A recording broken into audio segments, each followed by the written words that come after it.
morning, everybody. Thank you so much, Howard and Jyotsna. I feel like you've organized this sort of event really to welcome me back to India because this is so valuable to me. And, I'm really not much that I'm going to add, but more to say that I'm here to really learn. But thank you so much for inviting me and giving me this opportunity to speak. And I can see that, you've, with Uma here and Richard Manning and all these people, I mean, it's sort of like, I feel like part of the 3IE family as well. Now, Howard and I go back some ways. He was my teacher, actually, on impact evaluation. When one of the things that perhaps is missing in my bio is that I was for 4 years also the director of the World Bank's evaluation department. For some time it was called OED, Uma will remember that, and then it became IEG. And one of my teachers there was Howard. Howard taught me all about impact evaluation. And today, of course, he gave you a brief glimpse of the Bangladesh one, which I thought was very good, and a little bit on the Andhra program, where he really looked, it was a very, very important evaluation because, these self-help groups are like a religion almost in some groups of people. So to take that on is a courageous task. It's not easy to convince people that this particular program is not working because, this kind of self-help group type programs or community-led development is almost a religious sort of formation that this is not evaluable. This is good in its own right, and therefore, how could you even question it? So when Howard took that on, that was needed some bulletproof vests and etc. He also did one which I remember, which you probably are not mentioning because we are focused on South Asia, a very interesting one in Ghana on the schools, where the traditional sort of analysis was that, you needed teachers and etc. and more of that. And whereas what the program had done was really just rehabilitate schools. The schools were in such a state of disrepair that you couldn't actually sit in a classroom more than 50 days in a year. And I think teaching materials, if I remember correctly. And again, Howard did this very interesting, what I call retrospective impact evaluations. He's a master at that. And the World Bank's loss was then 3IE's gain. But it's all part of the same community of people who really believe in, results-based policy making or evidence-based policy making. So, Howard, it's good to reconnect again, and thank you for organizing all this. So I feel so welcome coming back to India, and also to Dr. Rao, because I think in my last job at the United Nations, you mentioned Singapore. So I helped set up a global center for public service excellence in Singapore, which the objective is to sort of borrow the name of Singapore, if you like. So it's a joint program between UNDP and Singapore government, and which they, so it's really how to sort of, spread the word on what are the attributes of a good public service system. Perhaps salary is one of them. Everybody would like to have that salary one, but there are other very hardcore discipline things that Singapore did, which most people wouldn't want to adopt, but they'd quite happily take the fact that salaries can be linked to private sector salaries, and take that part of Singapore. But behind that model in Singapore, of course, is really some very, very serious ways in which people are incentivized and the whole system is assessed, evaluated in a very comprehensive way, but also in a way that there's constant feedback and learning into the system. Anyway, I don't want to talk more on Singapore, but just to say that for us here in India, I am a strong believer that while we got some benefits from the 91 reforms, which came through a crisis, which our Prime Minister then was Finance Minister, led under Prime Minister Narasimha Rao, we have missed the boat on a second generation of reforms. If you look at China, for example, China did their first opening up in 1980, but 15 years later, in around the mid-90s, the Chinese Prime Minister Chu Rongji carried out a very major administrative reform, which we have not done. So for us, the timing would have been around, say, 2005, or even 2009 when the UPA-2 government came into power. But I don't know, perhaps they were distracted by the global crisis, etc. But that is something that we still must do. And I do believe your institute, the Administrative Staff College, can be the spearhead for thinking about what that reform would entail in India. I do think it's very important. And the other thing is that I think Howard was alluding to it in his presentation on aggregation, that the work that Sam is doing in the citizen report cards, etc. All of this is very, very useful, but it's sort of bits of information. And one of the challenges that I gave to the Singapore Center, which we just established, was, because if you think, why is human development become well known? It's because there's an index. Once you put an index, people start to focus on it. Why is the multidimensional poverty now getting attention? Because there's an index. So I've been pushing them to this idea that some sort of a state performance index, public service performance index, is needed, perhaps globally, to think about. Not easy to do, as you know better than I, but it's something that we might also consider for India. And your institute could play a big role in that, which is how do we collect all this information on performance at different levels, state performance, and find a way to put it into some sort of an index.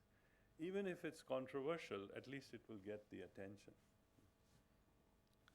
So coming back to my office, well, first of all, I'm coming back after 35 years, so I was wondering why I was selected for this job, since I know so little about the country. And then, of course, and there's so many people far more knowledgeable than I. Thank you, Howard. Okay. Far more knowledgeable than I about what's been happening here. So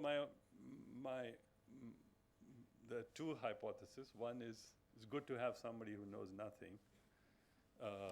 Then you won't find out all the problems, etc. But I have a more charitable explanation, which is it's good to have somebody who is not wedded to positions. So I have a clean slate, so to speak, on any of the very controversial issues that obviously pervade policy making in India. So in starting this office, let me quickly say that in addition to, I'll describe two, three things we are beginning to start, but what I'm also starting is a conversation first. And this is a conversation which will be web-based, obviously, but also not only web-based. I'm planning to go around the country also to generate this conversation, which is sort of what are the most important priorities to be looking at? I mean, you can spend a lot of money doing evaluation. It costs money, by the way, to do all these studies. But you want to focus at least the first initial ones on those that will have big impact. So in thinking through the problems that we face, I've tended to compartmentalize them into three broad groups. One group is sort of what we call the public-private interface. We have a situation where when I left the country, we were growing at what was my then professor Raj Krishna used to call the Hindu growth rate, 3.5%. And today we are back to almost the Hindu growth rate. We are, if you look at the latest IMF projection for India, it's 3.8%. I mean, I hope they are wrong, but even if they are wrong, it's going to be somewhere between 4 and 5% growth. So we are back to something like what Raj Krishna would have described as the Hindu growth rate. And we did flirt with very high growth rates in between in this country. We went to 8-9% growth rate. So one of the areas you want to look at is sort of why is this not possible? And one reason could be that we didn't do the administrative reforms that I mentioned, because bureaucracy is really choking this country. There's a nice book by Gurcharan Das called India Grows at Night. During the day, the government stops India from growing. And then at night, government goes to sleep, then the economy can grow, right? So there's that hypothesis that, maybe, it's okay, Howard, I can manage. Thank you. We can look at that. And of course, there's a caboodle of issues there, sort of is it the regulatory structure, or the lack of a structure actually in the regulatory system, because it's very hodgepodge, helter-skelter regulatory system that we seem to have evolved into. Is it just lack of coordination? I mean, the coal can't get to the power plants, and the power plants can't produce electricity, and therefore you kill the growth rate. Is it the vengeance with which the tax people go after, especially the foreign investors, including with retrospective? I mean, lots of different ways to look at this set of issues. Is it just infrastructure bottlenecks and these PPP contracts in power sector and the road sector, this model that we have adopted? Is it that's causing all the problems? Anyway, so there's a whole caboodle of issues of public-private interface that can be looked at, because the growth was important. The growth that we got for that period, the 10-year period, which Vijay Kelkar, who's on your board, described as that India was now on the golden turnpike of growth. I mean, in fact, he said it at a conference that I had organized at the World Bank. He coined the phrase, the golden turnpike of growth. And we are very quickly off the golden turnpike and more like we're back to some pothole, what they call national highway here. I said they should drop the word H and just call it N from now on. National highway means something, Anyway, that's a joke. But certainly the growth has decelerated very rapidly. In fact, it is the fastest decline in growth without a real crisis that we have seen anywhere in the world. So that's one set of issues. And there you can also look at this whole, we have a euphemism for privatization here called disinvestment. No, you can't use the word privatization in this country. Politically, you can't use that word. You have to call it disinvestment. So disinvestment, of course, means your main target is revenue. And it's not efficiency, it's not improvement in productivity, performance, job creation. None of that. It's more disinvestment. It's a very revenue-based approach to the whole issue. Anyway, so that's one set of issues worth looking at for an independent evaluation office. The other is, and it was alluded to by Dr. Rao, is this whole issue of delivery of public service. I mean, we are the only country in the world that can send rockets towards the moon, but you can't deliver toilets or schooling or healthcare or whatever. I mean, it's sort of like basic stuff can't happen. And I've been thinking about it, and I've been reading about these flagship programs. One of the penchant of the government in the last 10 years has been a proliferation of flagship programs, right? And Ms. Ratna Jena is here from the planning PEO. She has been busily evaluating these flagship programs. I think there's almost an evaluation on all of them. Perhaps the only one I haven't seen is rural electrification, but all the rest have been at least evaluated in some way by the existing evaluation office. So I started reading all these when I came. And what I discovered was quite interesting pattern, that there are some states, say, let's pick Tamil Nadu, right? You can take any flagship program and they will perform quite well in that program. And then you pick some other state like Assam or, I don't know, Bihar or somewhere. Bihar is so obvious that, or UP even, and you've got a problem. It doesn't matter what the program is. It's the midday meal scheme, it's the education one or the Indra Awas Yojana. It doesn't matter. You just, there's a pattern there. So one of the conversations I want to start is a conversation on why should we think that we could sit in Delhi, in such a vast country, size of Western Europe, with probably the diversity of, easily the diversity of Western Europe, and prepare these programs. There's about, I don't know, then probably like 100 of them, right? 66, okay. So it's been reduced to some extent, but they are often they're so overlapping.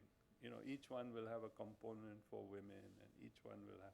So it's like when you stare at a spaghetti bowl, right? It's like you don't know how to untangle this, and so doing any impact evaluation must be a real challenge too, because you don't know what else is being done to these people by some other program, and so it's hard to sort of untangle the spaghetti bowl. So doing more and more evaluation of each of these programs to tweak them to do a little better is, there's some merit in that, but I think the bigger merit is to ask the bigger question is, in this federal structure of our country, shouldn't we be having, because also what this does is, you see, it destroys accountability. Nobody's accountable. The state government can blame the central government, the central government can blame the state government, and both of them can blame the local government, because the rubber actually hits the road at the district level where things actually happen, right? But when you go to the district level, they're looking up and seeing this spaghetti bowl come at them, and each program coming, and more than half of them probably have no idea which program is going to deliver them what money. And even if they do, they have no control on how that money comes to them, right? So this is another part that it's more an implementation design issue as to how do we think we can have a system that is different from the current one, because the current one clearly has huge problems. And it is so I mean, if you look at the midday meal scheme, it's like fresh cooked meal has to be provided in the school, right? I mean, it's not nutrition has to be provided. It has to be the word is hot cooked meal. That's the word that the Supreme Court has used to specify what is required of the midday meal scheme, right? You go to the ICDS program, there's the Anganwadi. It has to be 2 meters by 3 meters, and it can't be any different, whether you're up in Ladakh or you're down in, backwaters of Kerala. It has to be like that. Otherwise, the CAG will come and audit and say, this was not done properly. The latrine has to be dug 5 feet. Doesn't matter whether you live on a hillside or you're somewhere else. It has to be 5 feet, right? So you need, therefore, more. And what explains the variation across the states? It's obviously governance, capacity, capability, but primarily probably governance arrangements, right? And then within states, of course, also you have differences across districts, across panchayats, etc. Now, Devesh Kapoor says we should just take all this money and distribute it to the panchayats, right? Scrap all the programs and just give the money to the panchayats. But that's no solution either, because all the local capture that you see in why these programs are not working, you will have that many times over playing out then in that as well. So I don't have an answer at this point, but I'm just raising this as another set of issues to think about. And the third is that because we are a unique country in that at this level of poverty and this level of development, we have now been a functioning democracy for 67 years. Not many countries have had that. But one of the implications of that is that, and this is a policy issue obviously, is that we have had to design a more elaborate social protection system than most other countries at this level of development might have had to. And we have had a social protection system that's very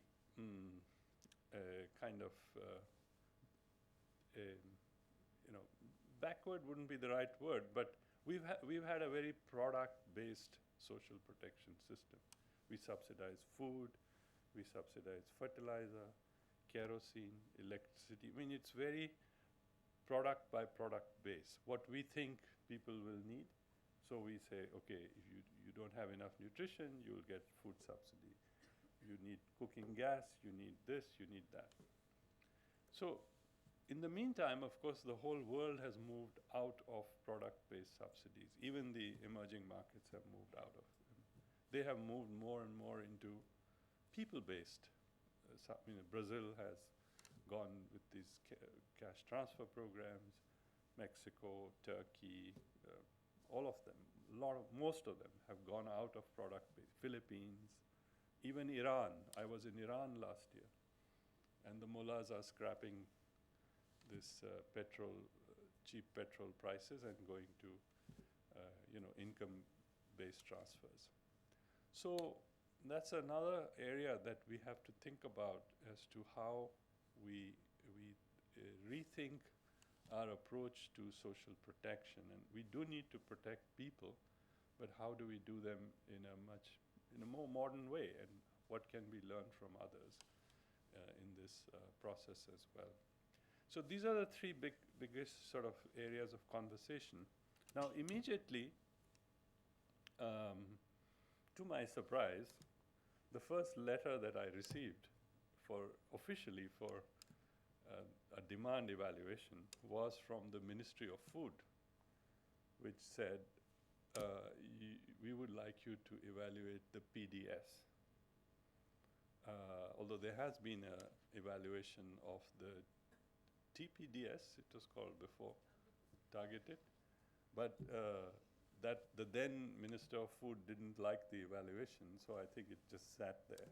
And it has a very interesting foreword in which it says that to deliver 1 rupee of food requires something like 3 to 4 rupees of extra expenditure. When I left this country 35 years ago, actually, I did a study with Raj Krishna on the PDS, and I thought it was pretty horrific even then. But now I'm told, the numbers will blow your mind completely on the scale of wastage and the scale of, corruption, etc. So anyway, this is the first request I have to evaluate the PDS. And it might end up by my being the first and the only Director General of the Independent Evaluation Office. But I've told my people, just frame the request somewhere, because but to the credit of the Ministry of Food, I must say I met with them and they said to me that they would like to have an evaluation because they want to benchmark all the problems of the system now, because with the new food security bill, we intend to bring about major improvements in the PDS. So we'd like to know where we are now so that we can show the improvements. Anyway, so that's one that we will take on. The other is, it's a bit like what you have done, Howard, earlier, and maybe you will help us also.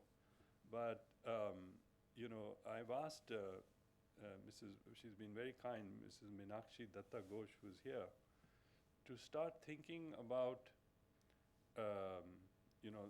well, it's obvious that India is meeting some of its MDG targets, but it's not going to meet all of them. And the one that I think is going to be one of the biggest shortfall is the maternal mortality rate.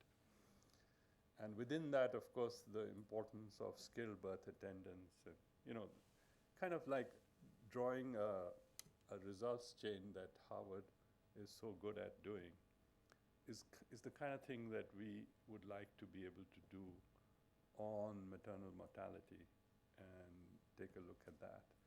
So we can have more conversation on this, and that's why Meenakshi is here also. Also, I've asked the Institute of Economic Growth also to start thinking about this as well. They have some people who are working on it. So that's number 2. The third area is rural electrification. I thought of, I lived in Vietnam for some years, and one of the great features of Vietnam is that they have managed to provide electricity to 96% of their villages, better than even China, right? And they have a 99.9% bill collection rate, even in the rural areas. We can't collect any electricity bills in our rural areas, by the way. So there are 2 problems there. One is that there are still substantial parts of our country which are not connected at all. Then there are those that are connected, where you have 2 types of problems. Either they will not get power or get very sporadic power, or they have completely free power, basically. So all this pressure that you are seeing, I'm told, on the groundwater system of India is coming from food policy, but also from our electricity policy, because people are pumping like crazy, right? And a friend of mine even told me that people will drop a steel rod with an electric wire into the well at night, so that the whole well will heat up the whole night, because no one's paying the bill anyway, right? So that next day the whole village can wash with hot water. And even they're washing their buffaloes with hot water. So you have these absurdities of, in a country where there's such a shortage of electricity, to be washing your buffaloes with hot water is beyond the pale, There's photographic evidence on this, by the way, in case you don't believe me. Anyway, I thought the one other interesting one to look at would be rural electrification. Because in Vietnam, we found that it makes a much bigger difference to the lives of women than it does to the men. The men want it for occasional Krishi Darshan and football matches also, cricket matches. But the women, electricity makes a huge difference, and the children, of course. So it is transformational, and that's a third one that we are starting now to begin to look at. So now you ask me, how independent am I? And I will say, I don't know. I have a commitment that my report will go simultaneously to, I call it the PPP model, my PPP model, which is it will go to the Prime Minister, it will go to Parliament, and it will go to the press or the public simultaneously. Budgetary independence, I don't know. The first year, I'll find out soon enough. I've just put in a budget to start some of these studies. But you know, budget is always an issue, and there's no mandate here. There's no constitutional mandate. The office was established by the speech of the President to Parliament. So it's not even like it's reporting to a parliamentary committee at the moment. I feel that fighting for that now is not the right thing. What we should do is produce 2 or 3 credible evaluations, and then, you know, after that, make the case for further improvements. You know, I have looked at all the models around the world, and I think Santosh has written a paper also on some of this recently, right? So it's not like we don't know where to go and where to benchmark, but this is where we are, and we will take it from here. So what I'm appealing to all of you is, you know, use my office. I will have an office which will have empty space. I've consciously created that so that scholars and you know, people wanting to do empirical work, evidence-based evaluations can come and be with us. Even if it's not directly working on one of our evaluations, we'd still love to have them, because we can learn what's going on. I'm going to use a network, of course, of institutes around the country to do the evaluations.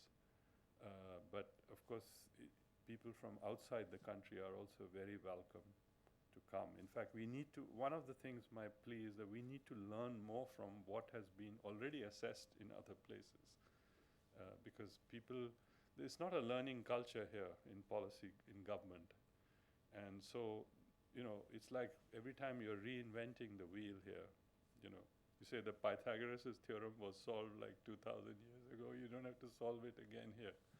But, you know, okay, it works in that country, but they are so different from us. And therefore, we can't accept, you know, their findings here. It's true that every program has to be adapted to local conditions.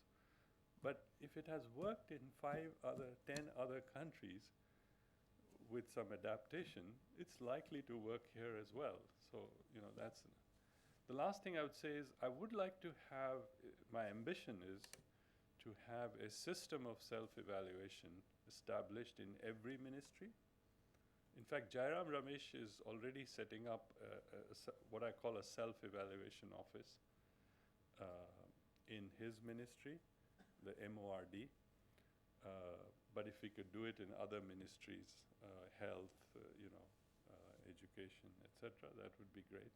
And also at the state level, state planning commissions should also perhaps set up, you know, more self-evaluation systems. And our office can provide them overall guidance and, you know, standards and things like that. Let me stop here and thank you all and wish you great success today. I think, you know, Howard said it so well already that this is so elementary but so important. that if you spend spending 1 rupee upfront on good impact evaluation saves you hundreds and thousands of rupees um, down the line. And he already showed that with the examples. That you sort of wonder why you wouldn't always start first with this. Now that's not how life works, but at least once you find the evidence, then make the corrections in the way you are designing and planning these programs. So that's going to be my mantra as well in India. But it's not easy, and it's going to be a huge challenge. There is a way of working off the bureaucracy that is, of the whole system. Why only blame the bureaucracy? That has to be changed, and it's a struggle worth pursuing, because once you have that change, then the benefits are so huge to people, basically, that I think we must make them. But we have to also get more visible. So that's why I'm thinking this sort of district performance index or a state performance index. Maybe Praja is already doing some of that, but I think it needs something that will catch attention, because I know he's been struggling for 4 or 5 years with some sort of performance indicators, but we need something that will catch the attention of people, and a competition among districts and states to aspire to get higher and higher on those indicators. This is what we really need. Thank you again.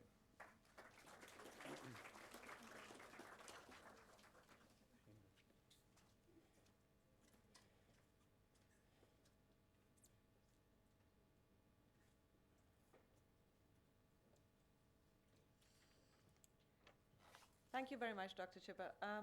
We're at 10 to 11, so we're running a little, quite some overtime. But we'll make an effort to wrap this up in about 10 minutes, so we have space for 10 minutes for Q&A. And the format will be, we'll collect a few questions before we turn to the panel to get them to respond.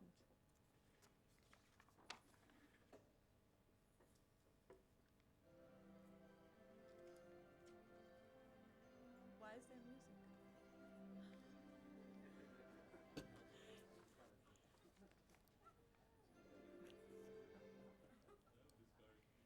So, if you can put up your hands for Q&A, then we can get mics over to you.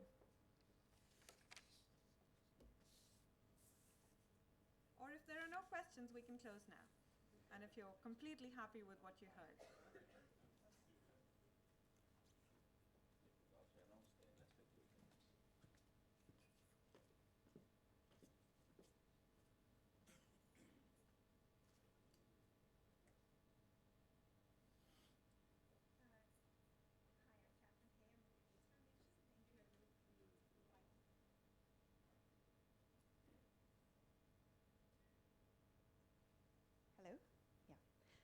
Thanks very much. Really interesting presentations. I'm Catherine Ham with the Gates Foundation. Dr. Chhibber, I just wanted to reconfirm. I tweeted it out, so it's now out there in the public domain. You said you're going to simultaneously release the reports to the press. Will that be after it's first been reviewed and agreed upon, or is it really going to go out at one go with the press seeing the evaluation reports of PDS as well as the government for the first time? That just seems incredibly ambitious and exciting and interesting, but potentially a little dangerous, as you sort of flagged as well. Thank you, Catherine. Question at the back. Thank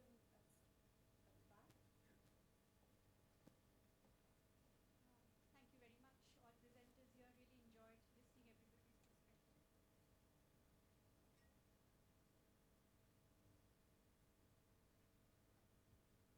I'm Suman from Care India and been working in the education field for a number of years.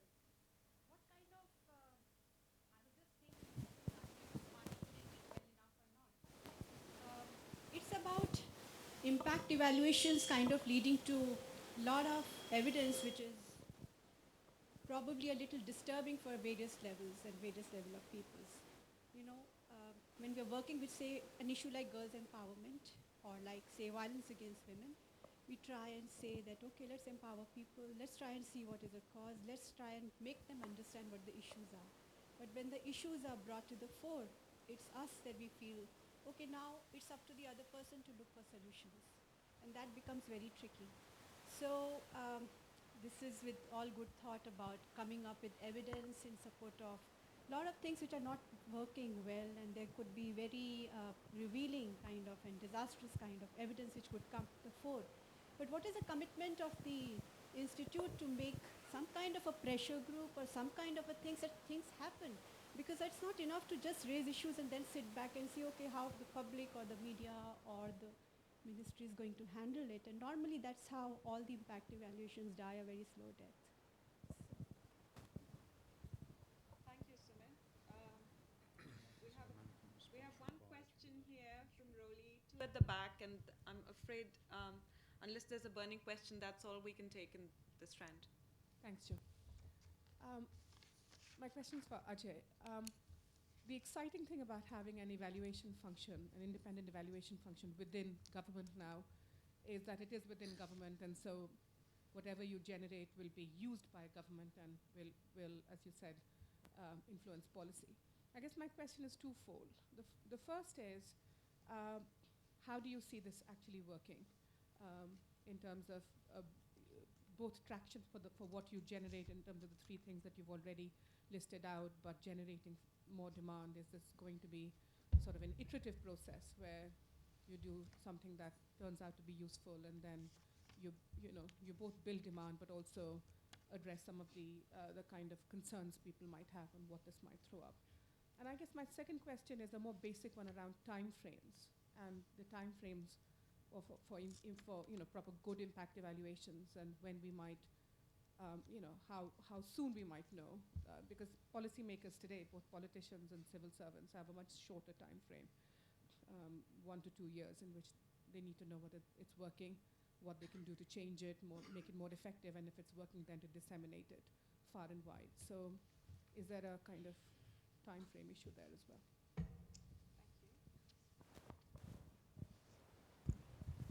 Thank you. Okay, so two at the back and then Dr. Jana as well. And so two questions at the back. Pradeep, if you could give the mic on that side. Oh, I'm sorry. Just Please a go brief ahead. question. Please go ahead. Dr. Chhibber, you were talking about the thematic change from the product-based subsidies which is the basis of the large number of programs in the government, about 66, as you were saying. And you also cited the example of a few countries where they are transferring money directly, like Iran or some other countries that you were talking about. Could you elaborate further upon that point?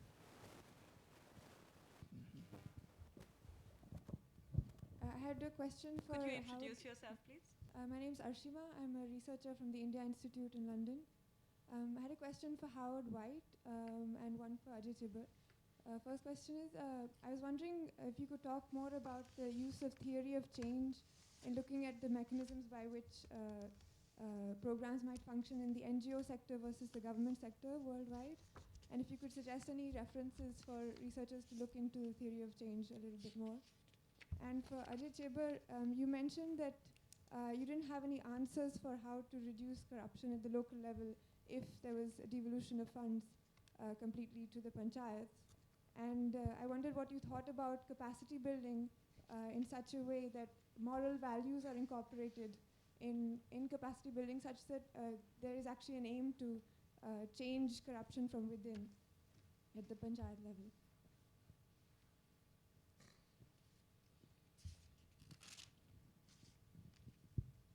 I had a question for Mr. Chhibber. So you said there should be some sort of a performance index for states.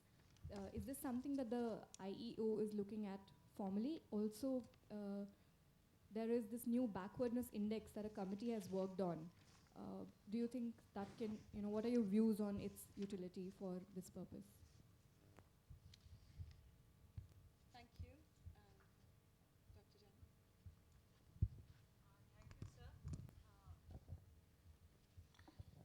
Thank you, sir. This is not a question, sir. This is just kind of my humble submission. Sir, we have found sometimes the evaluation findings do not get followed up by the, for implementation or for taking mid-course corrections after the evaluation findings. So how IEO is going to follow up the evaluation findings, which will be brought out by the independently if done. Thank you, sir. Okay, so I'm going to invite the speakers now to respond. Dr. Chhibber, a lot of questions for you. If you want to start with those, and then we'll turn to the other speakers. So, yeah, the first question on the, simultaneous. Well, of course, what happens with evaluations is that you do your first drafts, etc. And you always allow the entity that is being assessed or evaluated to be able to respond first. You get their responses first, because you could have made a lot of factual errors, interpretation errors in your evaluation. So there's that process that will take place, right? But what you want then is the independence comes from the fact that you have the right to decide what of their responses you will accept and what you will basically reject.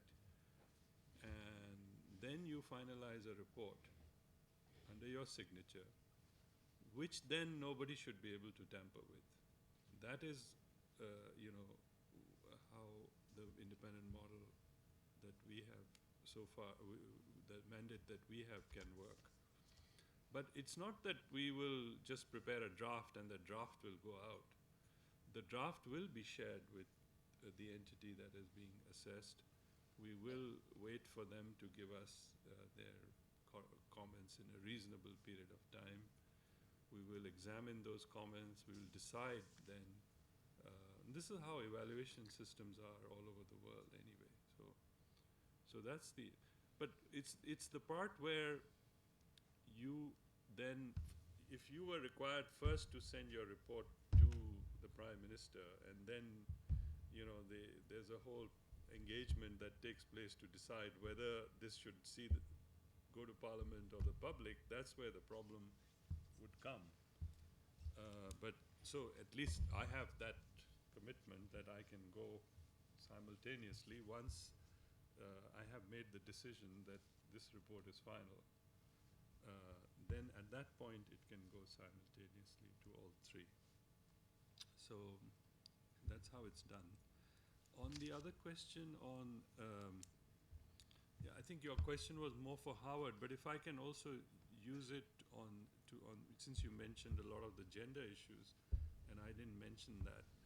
I think, for us as a region as a whole, South Asia is probably one of the worst performers on any gender dimension.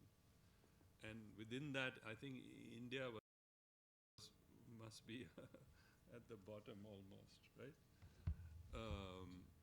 On so many different ways of looking at the gender issue. So I think that's a very, very important area of work that we need to focus on as well. As I said, I'm looking at the gender bits in different parts of these programs, and there are just so many little components everywhere. But you sort of almost feel it doesn't add up. Does it really add up to a huge difference? Anyway, I think it's a very big area for work, and I can talk more about it if you want. How do you see it actually working? Yeah, I mean, I think, and the timing of it, well, first of all, none of our reports is going to be ready until after the election anyway, which is not a bad thing, because then, you don't have to worry about the electoral cycle, so to speak. But you do want these reports to be coming soon after that, because, I mean, my expectation is that any government, new government, will be interested in knowing what's working, what's not working. I mean, I'm sure they will have their own opinions as well, but a well-done evaluation would certainly be useful material for any government that wants to then start making changes. So that's the timing that we are thinking, that somewhere if we can start some of these studies now, even if they are not fully finalized by the time the new government is formed, but we have enough findings that we can provide some intermediate assessments to a new government, then that would be useful as well. But we'll have to see how all this goes. And by the way, setting up my office has been a very slow process. I feel like I've entered one of those old Woody Allen movies which go into slow motion suddenly. So it's any help you can give me on getting me revved up would be very useful. But this is what we are trying, even without setting up the full office. I'm trying to get these three studies launched so that there's things to show by the end of the year. There was a question on product-based subsidies versus people-based subsidies. Yeah, I mean, we are still stuck in subsidy to food or to kerosene or to whatever, fuel, fertilizer, electricity, pesticide. It's very individual product based. Now, if you are going towards a market economy, you are actually distorting the market with these subsidies. I mean, the government is the biggest buyer of food, for example, cereals, right? So the entire cereal market on which Lele wrote, I mean, somebody should read Uma Lele's PhD thesis at Yale on where the market was going before the government intervention started in the 50s or 60s, I think. So we could have had a very different food sector had the market been allowed to go in a particular way. But for whatever was the political exigencies of the time, there was heavy intervention started in the food sector. And that, of course, has huge distortionary effects on the market, on the development of the agriculture markets in general. And her thesis actually demonstrates that long time ago.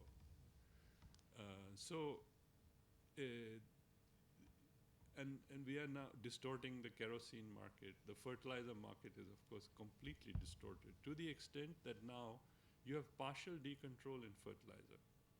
So the fertilizer mix is so distorted now that it could be actually hurting the soil and the farmers in the long run.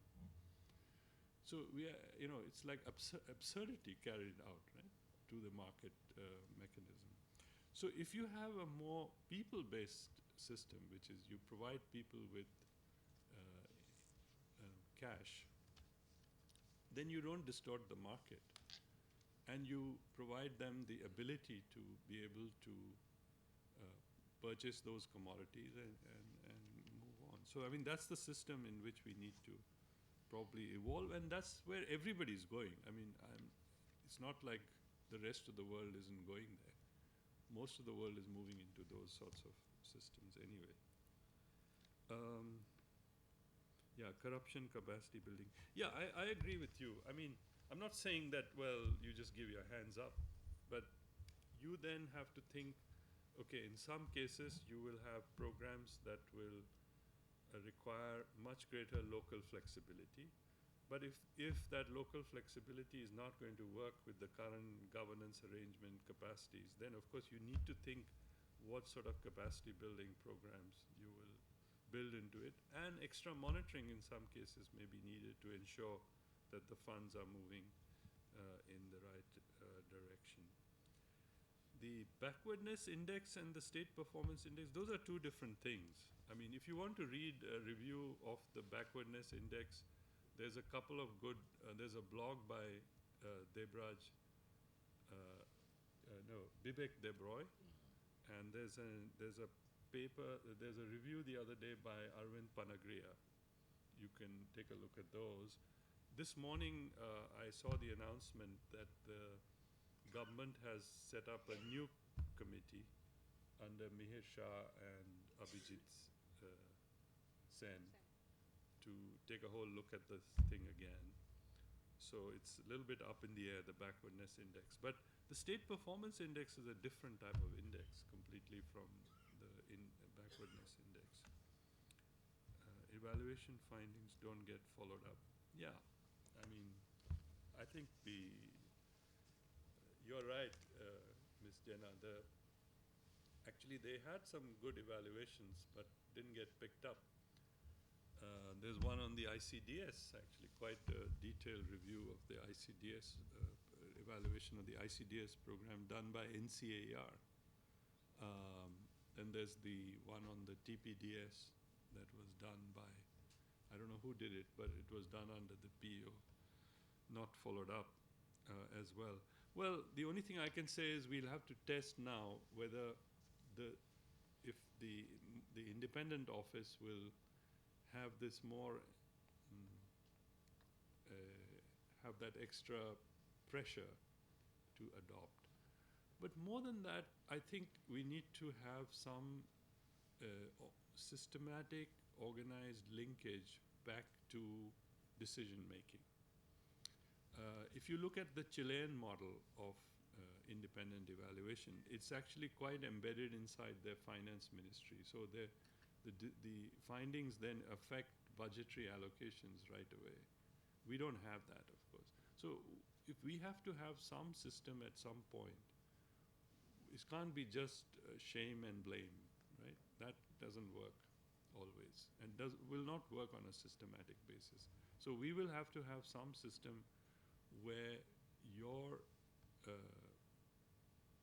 allocations, some incentive mechanism has to be set up within the government that these evaluation findings will have a bearing on. Otherwise, we are just writing these reports like that. Now, of course, the CAG model does work. Like if the CAG finds hard-hitting evidence, especially in the last few years, before maybe people used to ignore even the CAG reports. But now we've had a series of CAG reports that have been quite visible for right or wrong. And so I think people now take them more seriously also. So we'll have to find a combination, but that's a system that will have to evolve over time. Thank you, Dr. Chhibber. Just one, I think there's one remaining question that came about two of them, managing the tension between demand and supply, and then the time frame and the timeliness of evaluations. Timeliness? You're evaluating ongoing programs. These are like going on forever, right? There's no time limit to them. So whenever you find a finding which will be useful in course correction, let's say, I wouldn't even call it a mid-course correction, well then those are useful. It's not like these are time-bound programs. There are programs that are continuing for, and with no end in sight, so to speak, as well. But as such, therefore, I don't, the MORD set up something called the Concurrent Evaluation Office. There's no difference, as far as I can see, between that and independent evaluation for ongoing programs. I mean, when Howard did the assessment of that Bangladesh program or the other ones, they were still ongoing programs, right? But you just brought the evaluation in at that point in time. The idea that good finding is not timely is absurd. I mean, whenever you find a problem, then you should fix it, and that's the way I look at it. I mean, the fact that it takes longer you don't rush these things and have a bad evaluation. You have to get the right evaluation. Otherwise, what's the point? You're just doing a course correction in the wrong direction again. Thank you, Dr. Chhibber. How Howard, would you like to respond to some of the questions, please? Yes, so just one question directed to me by Ashima on theory of change. So this is really entered evaluation in the writings of a evaluator called Carol Weiss some years ago. I don't find her writings actually that helpful in thinking about it. More recently, the Australian evaluator Patricia Rogers has written quite a number of pieces on theory of change, including a textbook that came out a couple of years ago that's worth looking at. In the development field, Patricia has done some work in the development field, and then I have a couple of papers, one in general on theory of change and looking at in some specific contexts and programs. And the approach is currently very popular amongst development agencies. And of course, agencies should start their programs thinking about the theory of change. It's really what Dr. Rao was saying. We do things back to front. We generally think, here's my budget, what shall I do? Not what we want to achieve, how shall we achieve it? And the theory of change approach really does try to make you think, is what we're doing going to help us achieve what it is we think we want to achieve? And so really it should be the program designers putting in place a theory of change. But when you start an evaluation, you typically find there isn't one. But even the act of putting one together is in itself already a very helpful stage. And it helps frame the evaluation questions. And in particular, something that Joe said, it frames the type of evidence you require to answer those questions.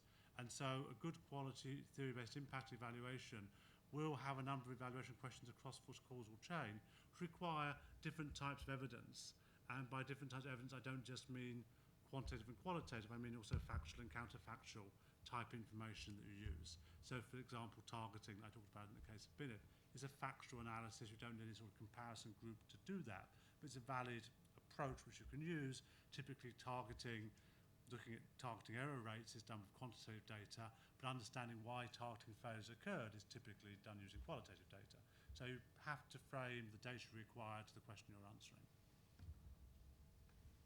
Thank you very much, Howard. And now I invite Dr. Rao to respond to some questions. I thought there is something I would like to bring forward. When you really look at India, of course, there is a lot we are concerned about. But also, interestingly, I think there are some very interesting things that are being done in terms of changing systems, adopting new practices, and so on. So it's a very mixed picture. Now, in fact, what we are doing at ASCI, at the recommendation of the 13th Finance Commission, I think, the one which was chaired by Vijay Kelkar, we have established a center for what is called innovations in public systems, and with a small grant of 20 crores or so. Now, the idea is to, in fact, identify some very interesting, good innovations governments themselves have adopted in public systems. When I say governments, municipalities, it includes municipalities and anything else. And then document them, publicize them, and if any state government or any organization which wants to adopt them, try and provide a bit of hand-holding assistance. Now, the money is not a great amount which we have, but I think we try to kind of mobilize funding from various sources in the government, which takes time. But I think we should also stress what is positive in terms of some of the changes which are going on, and build a positive kind of mindset in terms of possibility for change. Because sometimes what is happening is that, when you see the kind of kind of noise and kind of lack of cohesion and all sorts of things which make you feel a bit pessimistic sometimes, we tend to give up. We assume that, look, nothing can change. But I don't think we should really fall into that pessimism, because if that happens, we can never move forward. And I don't think it actually describes the true situation either, in terms of the possibilities for change, to think that nothing can happen. So that's all I wanted to say. It's a very positive note. And with that, I'm going to call to close this session because we're really running out of time. But I want to thank the three speakers, Dr. Chhibber, Dr. Rao, and Howard, for a very stimulating session. I encourage all of you to surround them during coffee break and other events, and talk to them bilaterally as well. And thank you, Catherine, for the pitch. But the conference hashtag for tweeting is hashtag 3IEValConf. So please tweet, and please follow our speakers as well. And we're breaking now for coffee. And we'll collect here in 15 minutes. So it's 11:20, 11:35, we'll be back here and start sharp. So I'm glad to know you actually have got already 3 underway or starting out. Yeah, it's very good thing you are doing. You know, I'm so glad that you brought together this occasion. Because, you know, what I like is people from government as well as from